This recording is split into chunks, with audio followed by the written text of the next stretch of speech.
નમસ્કાર મારા વહાલા વિદ્યાર્થી મિત્રો, આજે વાત કરીશું ધોરણ 12 વિષય હિન્દીના પાઠ નંબર 2 નમક કા દારોગા પાઠના સ્વાધ્યાયનું સંપૂર્ણ સોલ્યુશન કરીશું।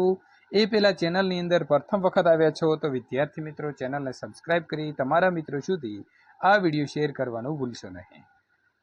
स्वाध्याय प्रश्न नंबर 1, निम्नलिखित प्रश्नों के उत्तर दिए गए विकल्प में से सही विकल्प चुनकर जवाब लिखिए। प्रश्न नंबर 1, नमक विभाग के दरोगा पद पर किसकी नियुक्ति हुई थी? जवाब आएगा ख, वंशीधर की।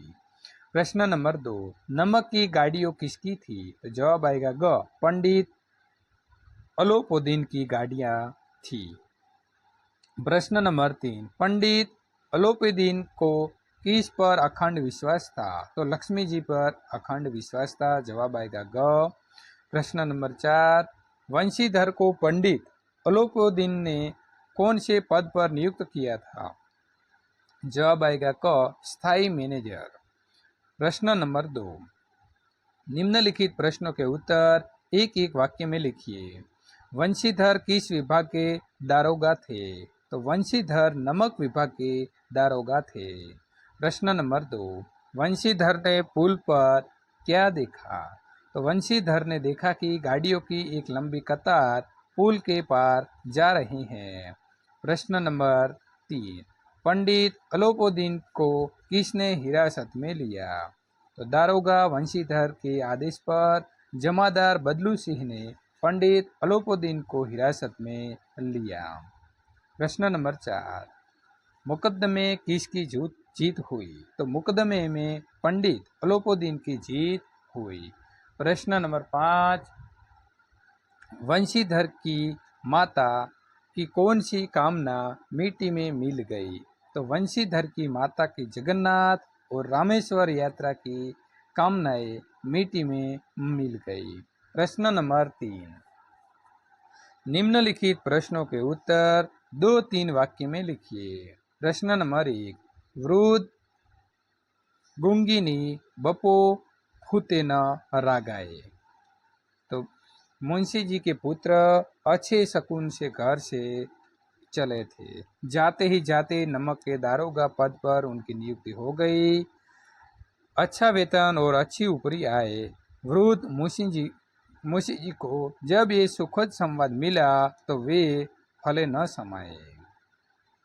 प्रश्न नंबर 2, वंशीधर रात को जमुना नदी पर क्यों गए? तो वंशीधर का आवेश जमुना नदी से 1 मील की दूरी पर था। रात में वंशीधर सो रहे थे। नदी पर गाड़ियों की गड़गड़ाहट और मल्लाओं का कालाहौल सुनकर वे उठ बैठे। उन्हें लगा कि इतनी रात गए गाड़ियों क्यों नदी के पार जा रही हैं, अवश्य कुछ गोलमाल है। सच्चाई जानने के लिए वंशीधर रात को जमुना नदी पर पहुंच गए। प्रश्न नंबर 3, पंडित अलोपुद्दीन को क्यों हिरासत में लिया गया?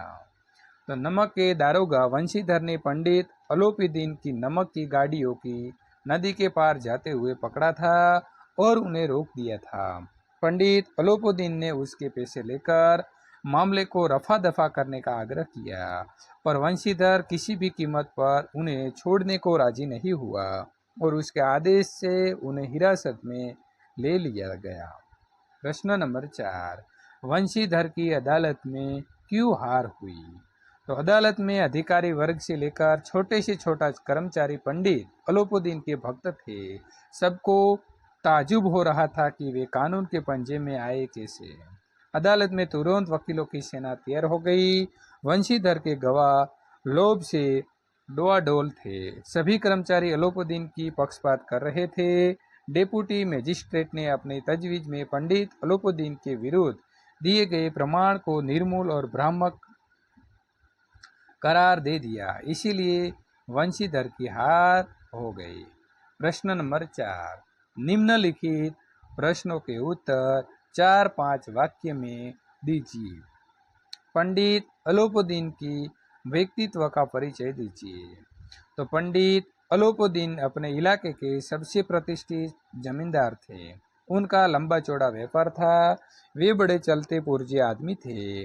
अफसरों अधिकारियों से लेकर हर छोटे बड़े आदमी पर उनका एहसान था। अपने सजीले रथ पर सवार होकर चलना उनका शौक था। उनका लक्ष्मी जी पर अखंड विश्वास था। वे संसार ही नहीं, स्वर्ग पर भी लक्ष्मी का राज्य होने की बात करते थे। वे न्याय और नीति सबको लक्ष्मी जी के खिलौने मानते थे। लक्ष्मी के सामने वे सरकार और सरकारी आदेश को कोई महत्व नहीं देते। वे अपने प्रभाव के बल पर अदालत का न्याय भी अपने पक्ष में करवा सकते और कार्य सिद्ध होने पर स्वजन बांधवों को रुपये लुटाना उनका शौक था। प्रश्न नंबर 2, पंडित अलोपुद्दीन ने वंशीधर का जायदाद का स्थायी मैनेजर क्यों नियुक्त किया? तो पंडित अलोपुद्दीन का लक्ष्मी जी पर अखंड विश्वास था। ये लक्ष्मी के बल पर कोई भी काम करवा लेने में विश्वास रखते थे। उनका कहना था कि न्याय और नीति सब लक्ष्मी जी के खिलौने हैं।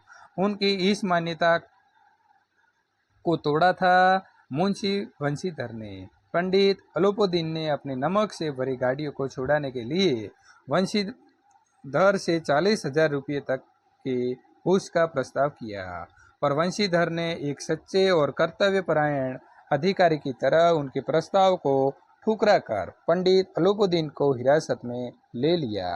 पंडित अलोपुद्दीन को पहली बार ऐसा आदमी मिला था जिसने धर्म को पैसों से अधिक अहमियत दी थी। पंडित अलोपुद्दीन को सच्चे आदमी की पहचान थी और उन्हें अपने जायदाद की व्यवस्था करने के लिए वंशीधर एक उपयुक्त व्यक्ति लगा। इसीलिए उन्होंने वंशीधर को अपनी जायदाद का स्थायी मैनेजर नियुक्त किया। आशय स्पष्ट कीजिए। न्याय और नीति सब लक्ष्मी के ही खिलौने हैं। तो किसी भी काम को नीति सिद्धांत के अंतर्गत करने की व्यवस्था होती है। नियम कानून के विरोध कोई काम करने का अपराध माना जाता है और इसके लिए दंड की व्यवस्था होती है। पर कुछ लोग ऐसे होते हैं जो अधिकारियों को पैसे खिलाकर उनसे गलत सही हर प्रकार का काम करवा लेते हैं। वे ये समझने लगते हैं कि न्याय और नीति उनके हाथ के खिलौने हैं और पैसों के बल पर उन्हें जब चाहे तब खरीदा जा सकता है। पंडित अलोपुद्दीन की ये मान्यता थी। धर्म ने धन को पैरों तले कुचल डाला। पंडित अलोपुद्दीन को लक्ष्मी जी पर अखंड विश्वास था। उनका विश्वास था कि पैसे के बल पर कोई भी गैर कानूनी काम करवाया जा सकता है। इसीलिए जब दारोगा वंशीधर ने उनकी गाड़ियां रोक ली तो उन्होंने वंशीधर के सामने पैसे लेकर गाड़ियों को छोड़ देने का प्रस्ताव रखा, पर दरोगा ने पैसे लेने से साफ मना कर दिया और पंडित अलोपुद्दीन की हिरासत में ले लेने का आदेश दे दिया। इस समय पंडित अलोपुद्दीन को महसूस हुआ जैसे धर्म ने धन को पैरों तले रोट डाला हो। निम्नलिखित कथनों की पूर्ति के लिए दिए गए विकल्प में से उचित विकल्प चुनकर वाक्य पूर्ण कीजिए। नंबर 1, वंशीधर के अनुभवी पिता ने कहा, ऊपरी आमदनी ईश्वर देता है, इसी से बरकत होती है। दूसरा, पंडित अलोपुद्दीन को वंशीधर उत्तर देता है, 40,000 नहीं 40 लाख पर भी असंभव है। नंबर 3, पंडित अलोपुद्दीन हंसकर बोले, मुझे इस समग्र एक भाग्य मनुष्य की ही जरूरत है। विद्यार्थी मित्रों, અહીં સંપૂર્ણ સોલ્યુશન પૂર્ણ થાય છે। આ પ્રકારના સોલ્યુશન મેળવવા માટે વિદ્યાર્થી મિત્રો ચેનલને ખાસ સબસ્ક્રાઇબ કરી દેવી।